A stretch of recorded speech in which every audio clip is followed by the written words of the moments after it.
surprised to not understand, to do their polling and the polling showing that it's a dead heat. It is not at all, like they're completely out of touch. Yeah, and I think it has a lot to do with five legacy people media. did you poll, and which 3 of them were coastal elites? Because like this is not the America that you're reporting on, by the way. Like it's way off. Yeah. And that's the thing. Like I was sort of hoping Nevada, that was supposed to be a tight race and is, would really turn itself out, because many of the people that I talk to that are not politically oriented at all are saying we're voting Trump and it's not close. I'm sick of this shit.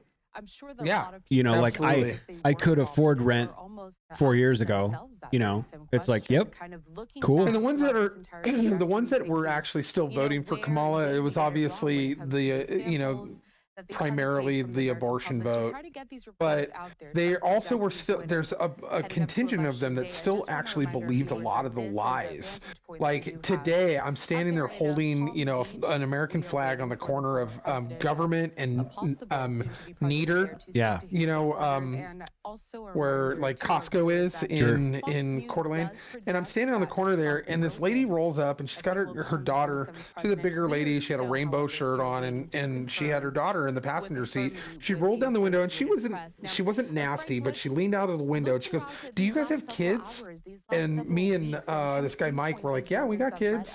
And she's like, "Do you have grandkids?" And he goes, "I do." And I was like, "I will soon, probably." And she goes, "And you think, are you okay with your children and grandchildren being safe under Project 2025?" Dude, everybody keeps and I'm like, the light turns green, and there was no way to explain to her that was not attached to the Trump campaign at all, and there was just no way. So I just had to look at her and go, yeah, I'm totally okay with it, because I wasn't going to convince this lady at a stop. Right? You know, so I just had to look at her and go, yeah, my kids are going to be fine, you know. And but that's the type of delusion that it is that most of the Kamala people are under. And and if it's not just primarily a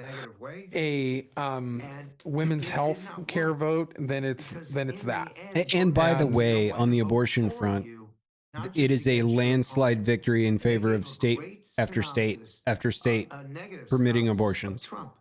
So, like, Roe v. Wade is a bit of a non-starter at this point, because it's, by the way, returned back to the states.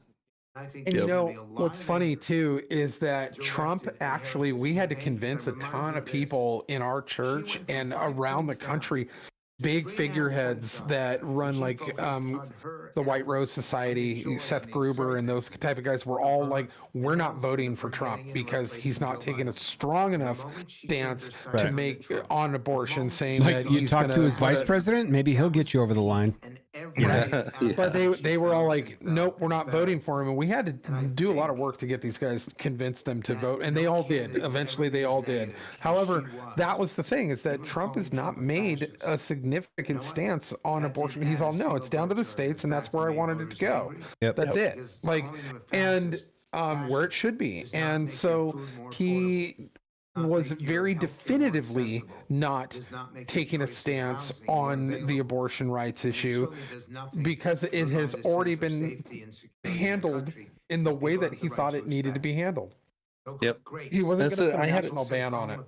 I had an argument with not an argument, a discussion with a friend about it being necessary to hand it back down to the states, that it needs to be at the state level. The federal government should not be telling us what to do and not to do with our bodies. But then his retort was, no, that they should, because every woman needs that right, and now some states they won't have that right. It's like, well, the level of vitriol I'm getting from people that I know that are like taking the outsized example of something that was reported on that could happen, which is a couple doesn't decide to get an abortion, woman does decide, and then crosses state lines to have procedure done, and then gets sued by the state and the boyfriend, husband, whatever figure coming after her. I looked for that being a real thing, and I don't see a precedent set where that's been done yet, but I have seen many comments on it possibly being happening or could happen as a result. Right. And they're saying it's happening now everywhere, and I'm like, I don't see that. Bring those reports out. Like, show me the money and show everybody. And get to Trump. Show everybody that that's happening instead of just talking about theoreticals. Well, if you actually show us one of the cases that they bring up, it's like, it has nothing to do with it. It's completely different circumstances that they've ginned up into. They're dying in parking lots. Yeah, it's conflation. It's due to pills that they were on and such. Oh, here he is. Here we go. There he is. What's the name, man? The Dana White. It is. I brought Dana White up there. I love it. Musk has got to be up there, right? Was he busy launching?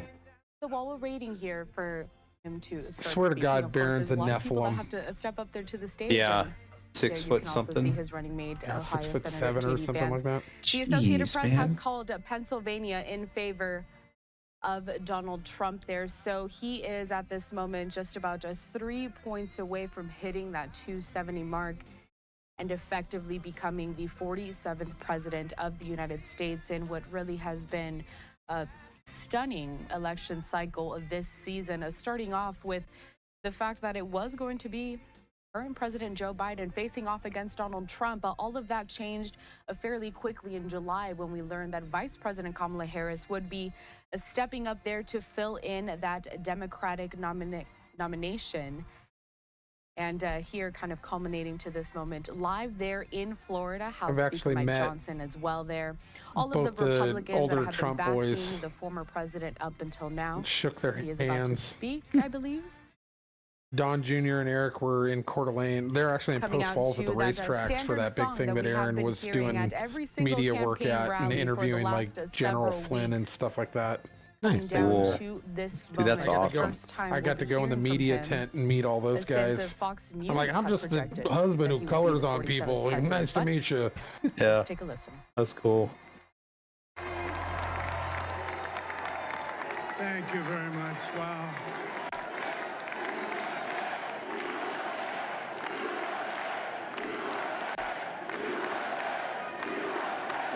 Well, Nick Fuentes has got to be pissed. These are our friends. We have thousands of friends. He is the most confused boner of all of them. Incredible. Yeah. This was a movement like nobody. He thought he was going to get all young men not to vote for Trump because he's too pro-Israel.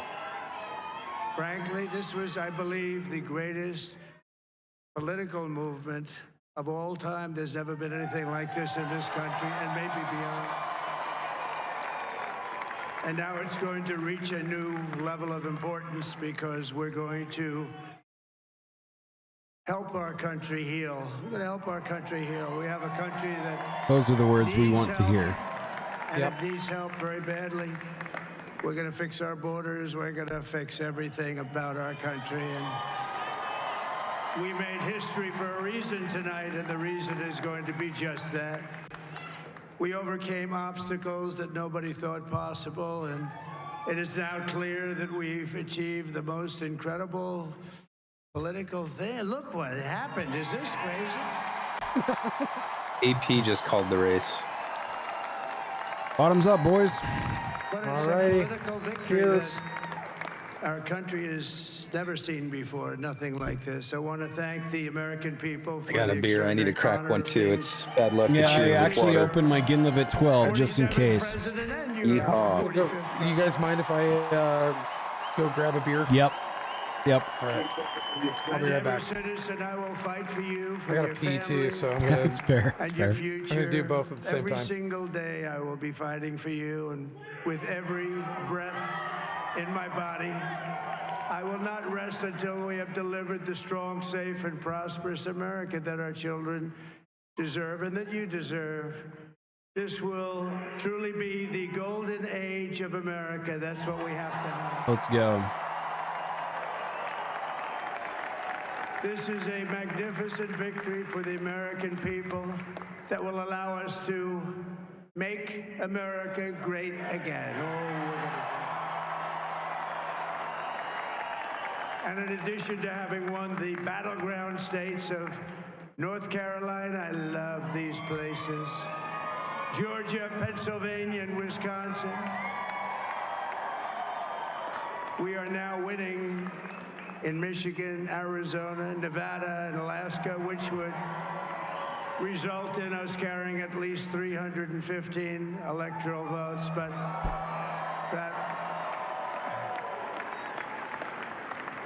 But it's much easier doing what the networks did or whoever called it, because there was no other path. There was no other path to victory. We also have won the popular vote. That was great. Very proud of that. Wow. Thank you.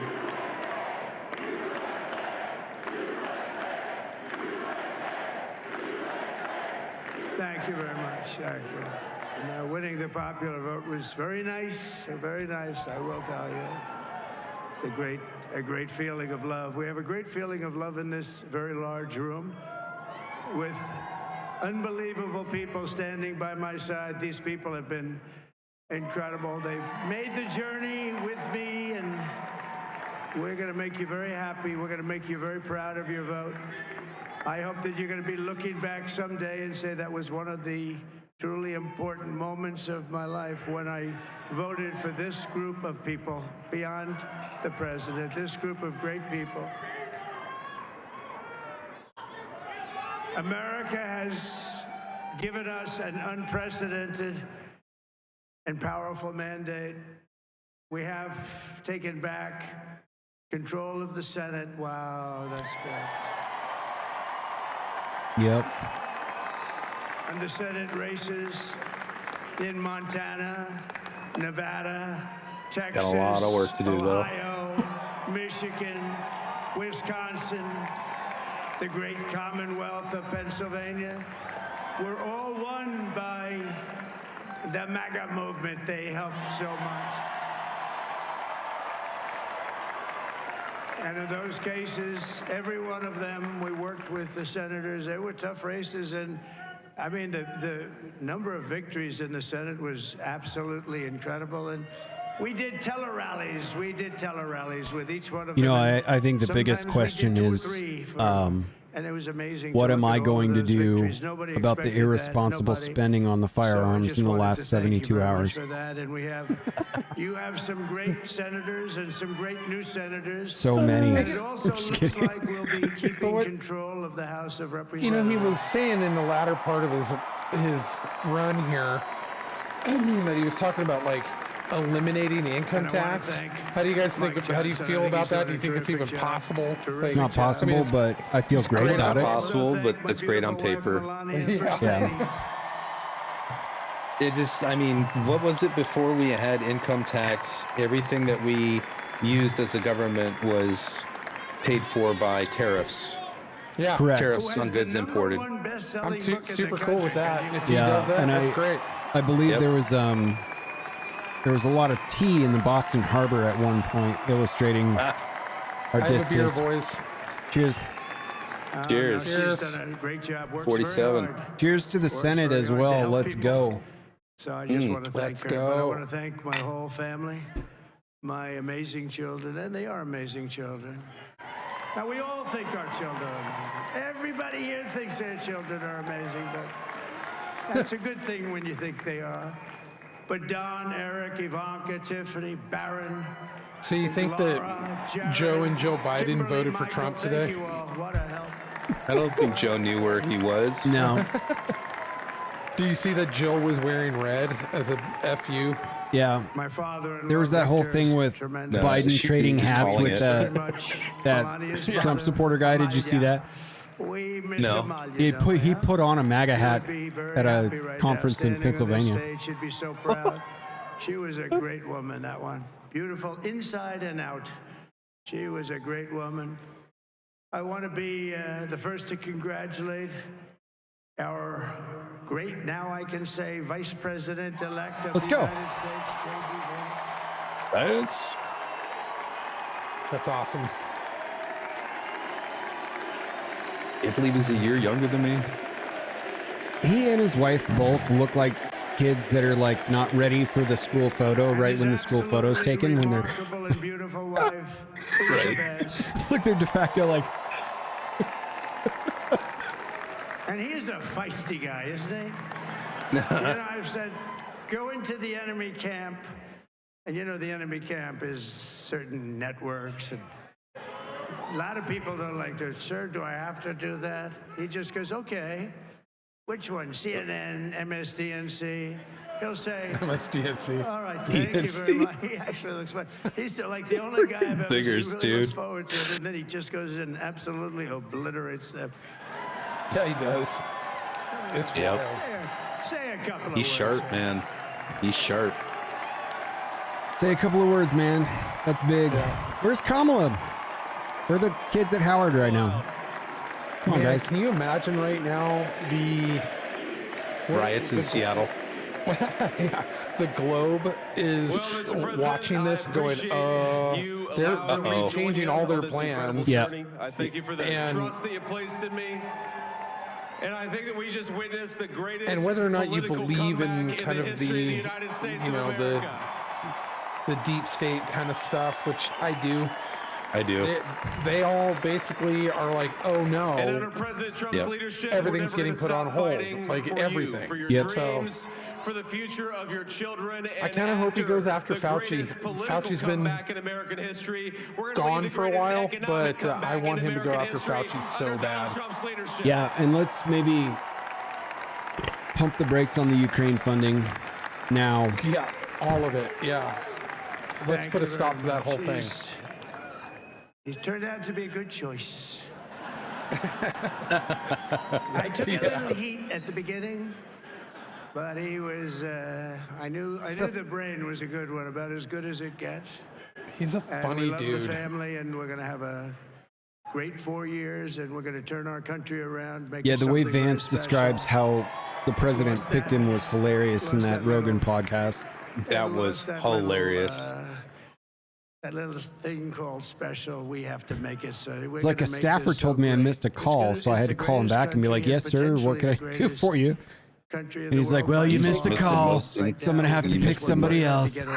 You missed the most important call of your life. Yeah. It's ever been. We can do that. We just, if we had to wait longer, I One of you don't guys want know to do if me it a was going favor bad and it was confirm going something bad for me? fast. I think Tim We're Sheehy gonna have just to won seal in up those Montana. borders, and we're gonna have Yeah, to he let was people ahead. come into our country. Over John Lester, I think they called it. We want people to come back in, but we have to let them come back in, but they have to come in legally. They have to come in legally. Let me also express my tremendous He leads Montana. appreciation for Susie and Chris, the job you did. 51.9% to 46.4. Susie. Chris, come here, Chris. That's going to be Susie likes huge. to stay sort of in the back, let me tell you. The Ice Maiden, we call her the Ice Maiden. Come here, Chris. Come here, Chris. Susie likes to stay in the background. She's not in the background. Come here, say something. This wasn't expected, but I just want to thank, obviously, President Trump for this journey. It was a great one, and he's a hell of a candidate. He's going to be a hell of a great 47th president. And this team that we had, the best team, and, of course, even my boss, Susie Wiles, the best. Thank you. Thank you, and thank you, Susie. Look at her, she's shy. I've never seen her be shy before. Susie, they're great. Everybody up here is great. Everybody up here is very special. But the Trump, who did you say? Oh, let me tell you, we have a new star.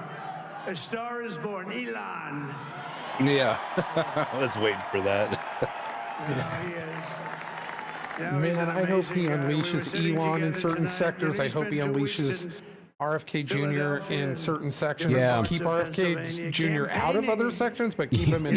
Yeah. Agreed. 2 weeks ago. 100% agreed. And I saw that rocket, and I saw it coming down. I mean, it you was- see them when it left, celebrating it was all beautiful, the shiny white. When it came down, EV it didn't producers, look so and pretty. they It didn't was bother going to invite 10,000 Elon. miles an hour, and it was burning like hell. Like, man, I it's said, "What happened to your paint it's a job?" pretty He big said, snub, "We've never man. made a paint that could withstand that kind of heat."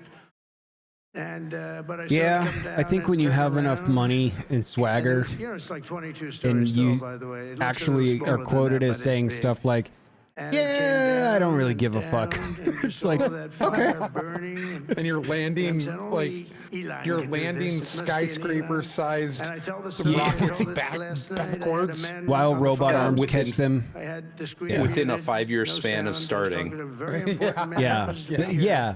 Great and point. A very important guy, one of the most important people in, I would say, the country, actually. But, you know, I was president, and now it looks like I was Ivanka gonna be still maybe looks like a piece of president plastic again, with so I makeup figured on. I could ask him to hold. So I asked him to hold. And especially because you're going to be president again, they hold. So I took the phone down, and I'm looking at the screen. I'm seeing this crazy thing that's going around and coming down. It looks like it's going to crash into the gantry. And I said, oh, no. And I said, do me a favor, do you mind holding for a couple of minutes? I want to see this. I thought it was a space age So movie what happens now? Does Joe Biden take over presidency again? Bad part, I Until he gets inaugurated? And he was holding. Yeah, wouldn't that be funny if Kamala Harris concedes defeat and then shows up and does the White House handover even though she's not the president? I saw the fire pour out from the left side, and I put it straight.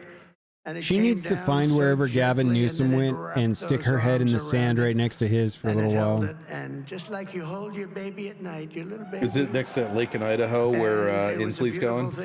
I hope so.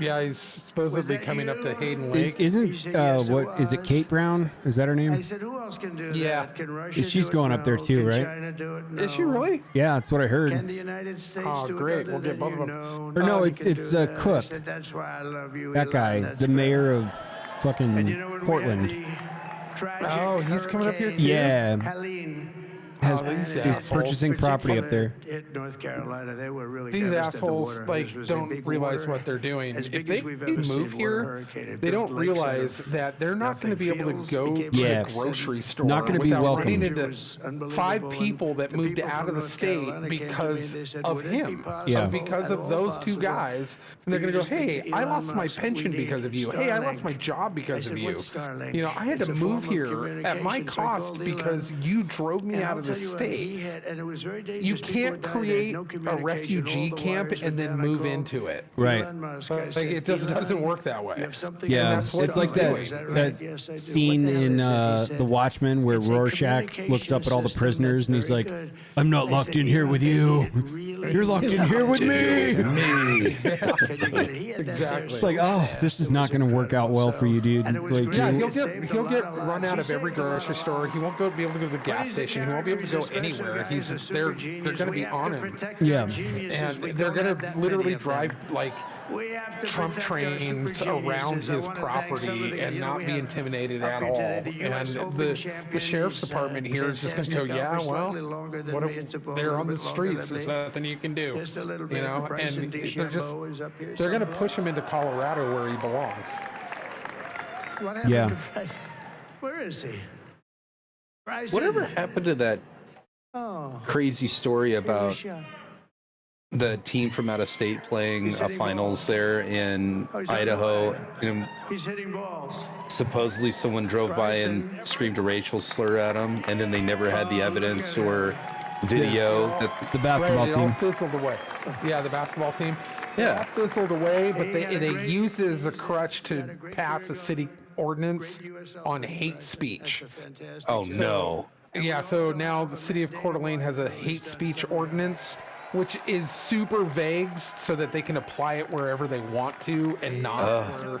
So that is on the chopping block for our groups that we're like, okay, we're going to get rid of that. Like, you don't get to Thank just God. arbitrarily do that.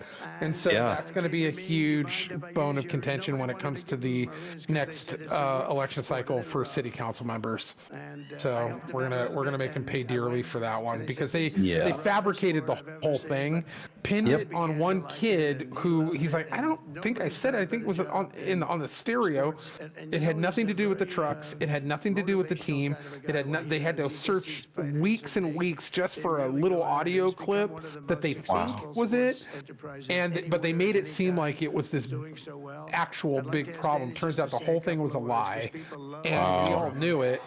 But they needed it in order to push this narrative for the college and for the to push this hate speech thing downtown. And it's all because of our human rights organization that we have here that is a full-on Marxist organization with ties to a bunch of really bad things, and they've been establishing a lot of power in the area and pushing it around, and so they're on the chopping block for us too. We're working against them pretty hard. Dang, Dana White. People real quick, I want to thank the Nelk Boys. came out. Are you gonna watch the Jake Paul Mike Tyson fight? The mighty and powerful Joe Rogan. I'm interested in watching it. I love boxing. I just don't watch it enough. Yeah. I don't have pay-per-view. I don't have cable. Everything I do is streaming stuff. So. That is a piece of work. Yeah, I'd like to watch it. When's it coming up? But most of all, I want to I think it's on the 15th, if I'm not mistaken. Angel, do you know when the Tyson fight is coming up? 15th. Yeah, that's what I thought. Is it in Vegas? I don't know. I know they're doing a Netflix special on it though, for coverage or whatever. It would make sense that it'd be at like MGM or something, but I don't know. We're going to turn it around. It's got to be turned around. It's got to be turned around fast. And we're going to turn it around. We're going to do it in every way, with so many ways, but we're going to do it in every way. This will forever be remembered as the day the American people regained control of their country. Yeah, that's how I feel about it. So I just want to say that on behalf of this great group of people, these are hard-working people. These are fantastic people, and we can add a few names like Robert F. Kennedy Jr. He can, and he's going to help make America healthy again. Like a sugar tax on the stuff that we drink at the grocery stores in Washington? No? Apple juice and grape juice and shit? And now he's a great guy, and he really means it. He wants to do some things, and we're going to let him go to it. I just said, but, Bobby, leave the oil to me. We have more liquid gold, oil and gas. We have more liquid gold than any country in the world, more than Saudi Arabia. We have more than Russia. Bobby, stay away from the liquid gold. Other than that, go have a good time, Bobby. Wow. We're going to be paying down debt. What a We're job gonna be description. reducing taxes. We can do things that nobody else can do. I would Nobody love else is for gonna where be I able work to at do it. Redacted to be China like, hey, doesn't stay have away what from we this have. Nobody sector. has what Have we at have. it everywhere else. But we have the greatest Okay. people also. Maybe Sick. that's the Check. most important thing. Shoo. This campaign has been so historic in so many ways. We've built the biggest, the broadest, the most unified coalition. They've never seen anything like it in all of American Hey, history. Angel, They've by the never seen way, it. Young and old, I don't know men if you and heard, but I women, hired rural and Spider urban. back. Yeah.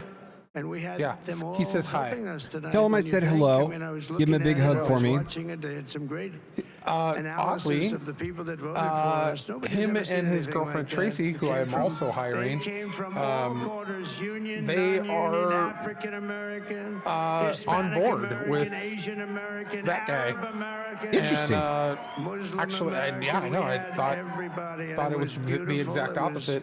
But they actually historic asked Aaron and I for our voting guide uniting citizens in order of all to vote backgrounds properly. around So, a common Nice. core of common I like that she sense. did that. I read Party through of it. common sense. It We was wanna really have nice. borders. I want to hire We her wanna to have make one for security. Nevada We wanna next have cycle. Things be good, safe. We want great education. really We good want a at that kind strong of and stuff. Yeah, I mean, even her videos were military, top and notch. ideally we don't Where have to use it. she You know, was we like, had "Let no me break this wars. down for 4 you." years, we had no wars. It's like sick. Except we That's really defeated cool. ISIS. We defeated ISIS in record time. But we had no wars. They still said, waiting "If on you will start results a from war, I'm not gonna Kootenai start a war. County. I'm going to stop wars." they haven't updated But this is anything. also a massive victory for democracy and for freedom. Together, we're going to unlock America's glorious destiny, and we're going to achieve the most incredible future for our people. Yesterday, as I stood at my last stop on the campaign trail, I'll never be doing a rally again. Can you believe it? I think we've done 900 rallies approximately from them. Can you imagine? Wow. 900 rallies? I had no fucking idea that he was in Henderson either a week ago.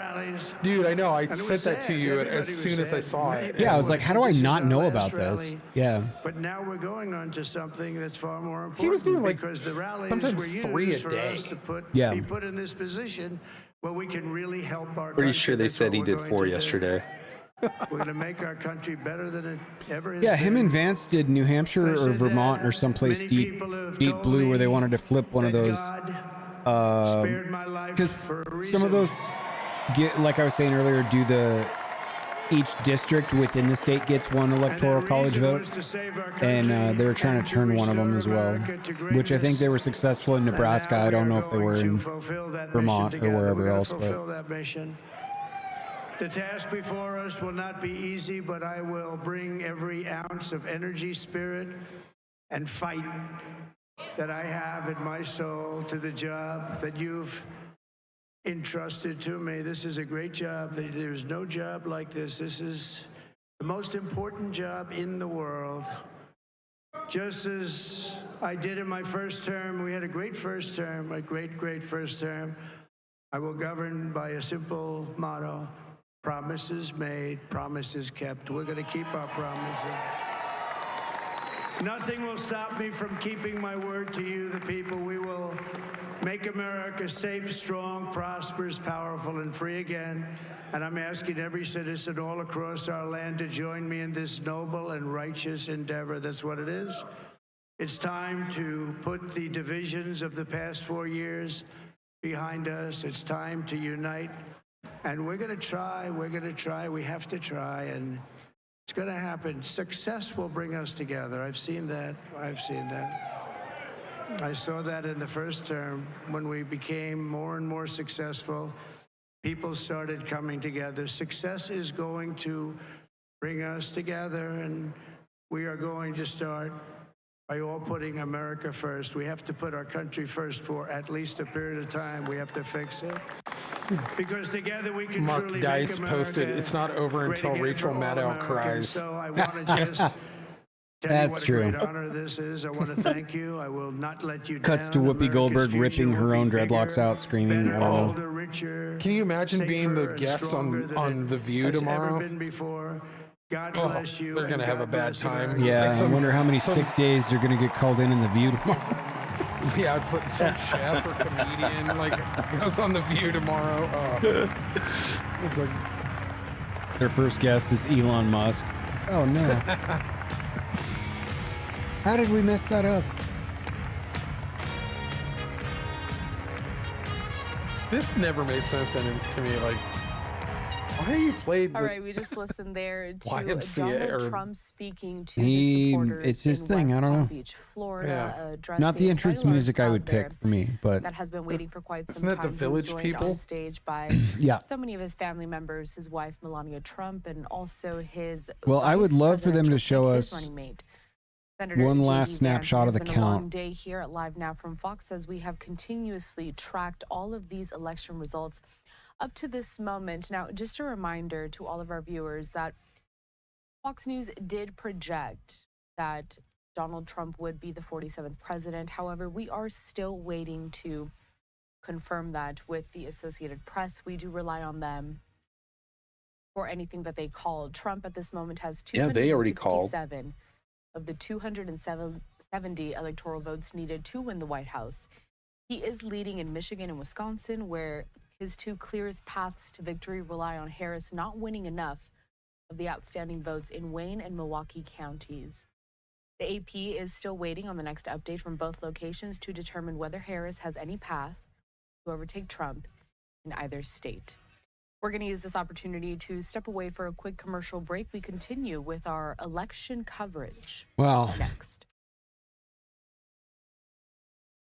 I think what I'm going to do, if they come back from this break and we don't have any updates or last snapshots and they just bring in more correspondents to talk about the possibility of a Kamala path to victory, I may call the stream a night, because I've been at this stream for 7.5 hours and I was at work for about 10 hours before that, all in this very chair. So like totally. I haven't eaten since the pizza I had at like 1 this afternoon, and on top of that, my guest artist buddy Mike showed up while this was going on too. So but I want to see some tallies. Yeah, same. You know, so and it's looking more and more like I don't have to eat that metaphorical hot dog. I have a hot dog on standby, but like the policies of Kamala Harris, no one knows what's in them, and we just eat them up. So if she won or looked like she was going to win, I was going to have to eat that hot dog.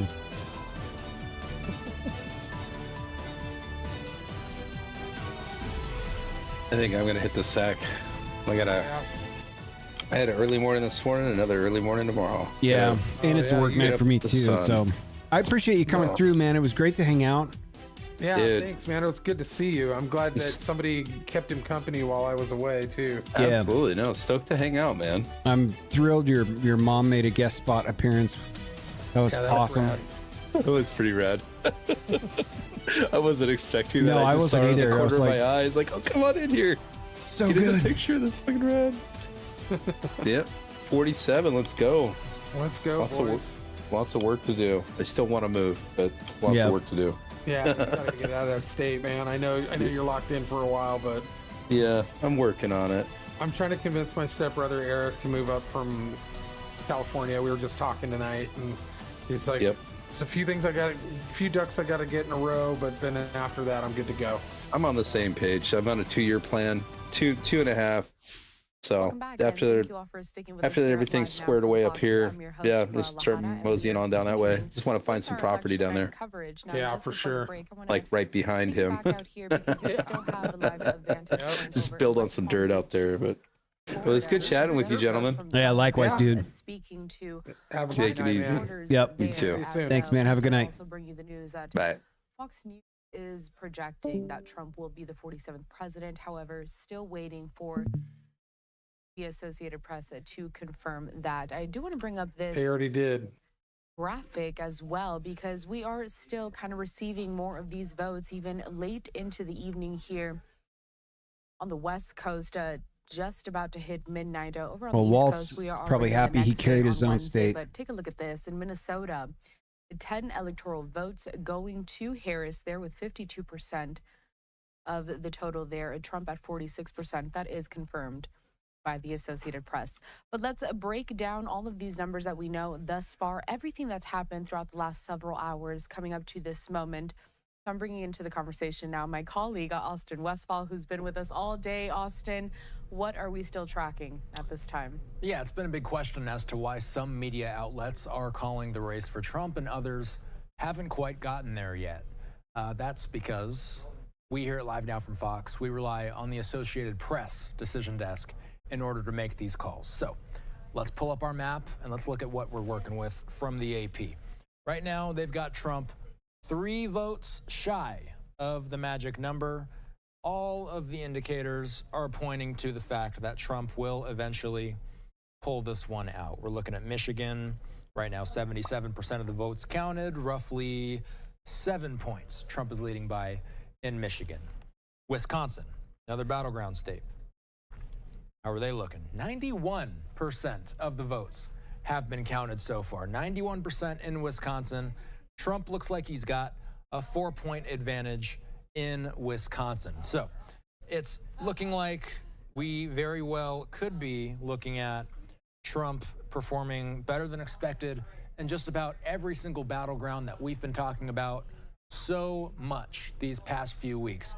Arizona, we expect more results will come in tomorrow. Man. It's been stuck around 50% for quite some time. 52%. They can't get their shit together to count higher than that, and it's only 50 to 48%. 1.5-point advantage right now. Finally, let's look at Nevada. Nevada is another one of those crucial battlegrounds that we've been watching so closely. 81% of the vote in right now. Trump has roughly a 5% lead over Harris in Nevada. So Trump has a lead in just about every place that matters. We did not expect Trump to sweep all of the battleground states. He hasn't officially done such so far. We've only heard official calls from the AP in Pennsylvania, North Carolina. Pennsylvania was the big one, though. Of course, Michigan and Wisconsin, Arizona and Nevada, they are leaning in Trump's favor right now. Nonetheless, we expect calls from those states as time goes on. Of course, the AP doesn't call these things unless they're absolutely certain that there is no path whatsoever for Harris to catch up. While we're talking about these maps, let's look at the Senate. We haven't checked in on the Senate in a while. 2 seats flipped. The Republicans 3 did seats gain flipped. control in the Senate. It was held by the Democrats, and now, come January, the Republicans will take control of it. They've done such. They officially have 51 out of the 50 that they need. And then As we just heard that speech there, we very well could be talking about a J.D. Vance who would be breaking ties if any scenario were to come up that way. But will we even be talking about ties in the future in the Senate? That's a question, because look at all of the toss-up Senate races, all of these states in pink. That means that they're leaning Republican. We've got Pennsylvania, and let's make sure that we're looking at the correct figures here. Dave McCormick outpacing Bob Casey with 95% of the votes in.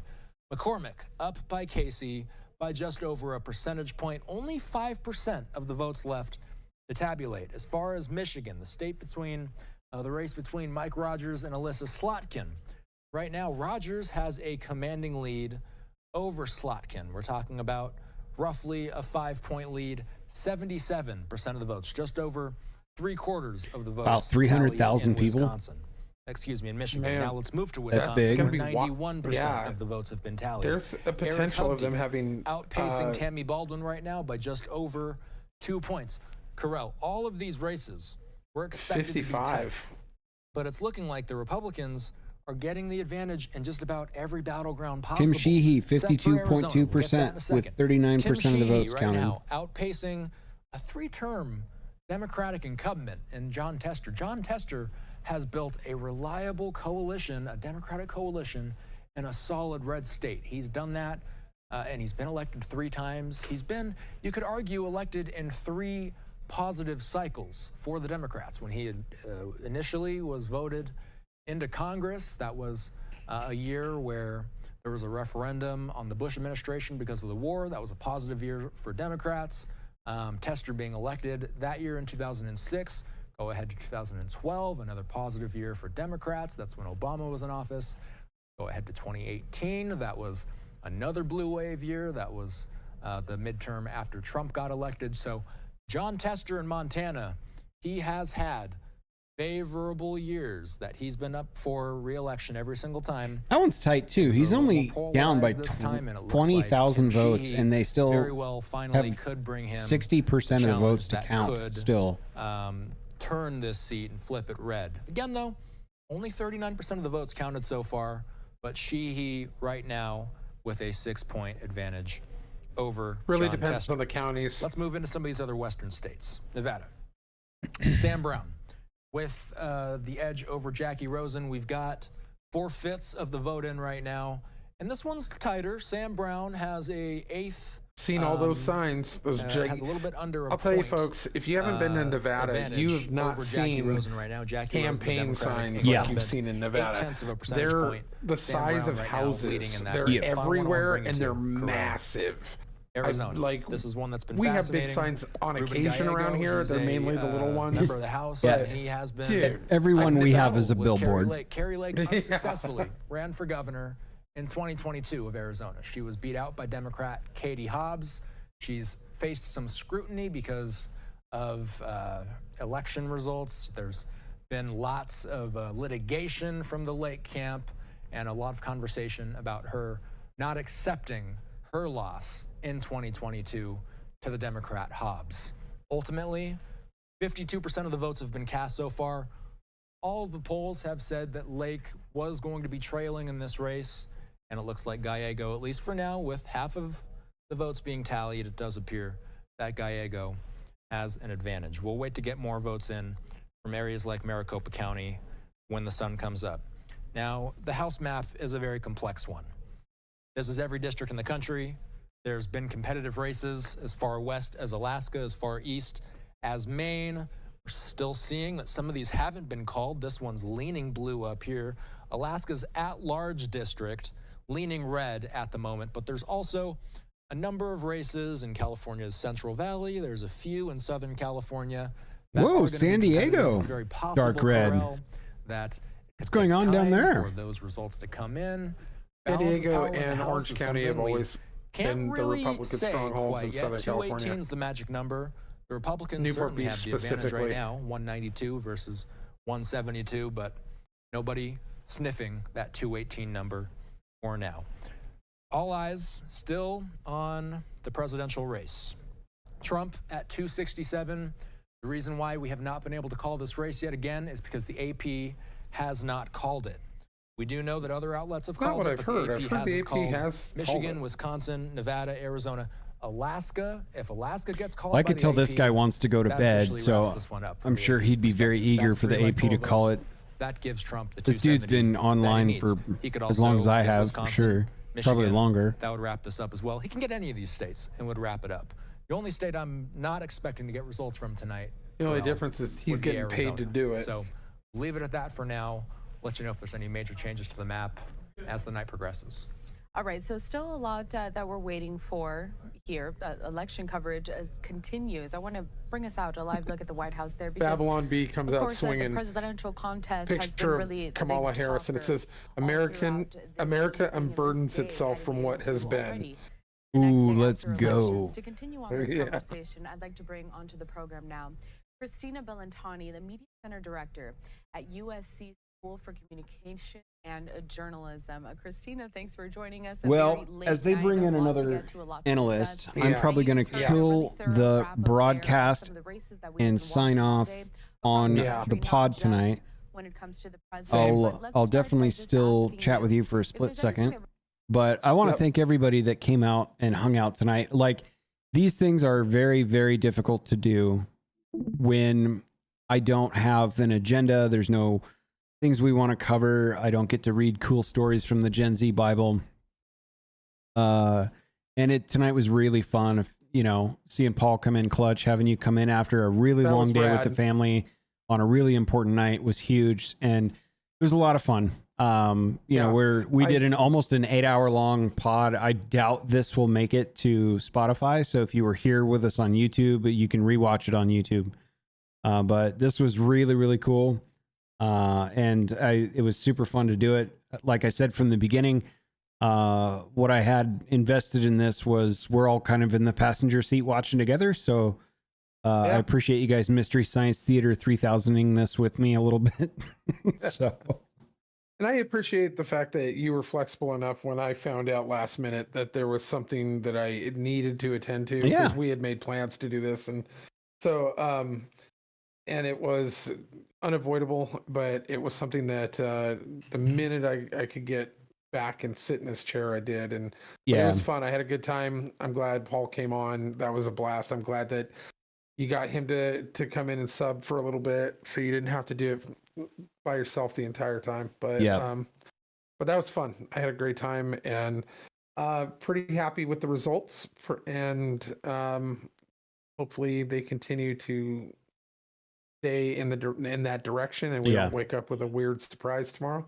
It would be pretty awful to have a whole bunch of shenanigans happen tomorrow morning. So it's going to be a weird work day, but much love. Thank you for everybody's chiming in. It's great to see the usuals in here. The Prunes came in for a bit till he had to go to bed. Cynthia Anafaster is always fun to see you here. Thank you. We appreciate you guys. No matter how you voted, thanks for spending your night with us. And I will probably call it right here. So we will hopefully see you next week and we'll go from there, eh? Yeah. Awesome. All right. Thanks, guys. Bye, everybody.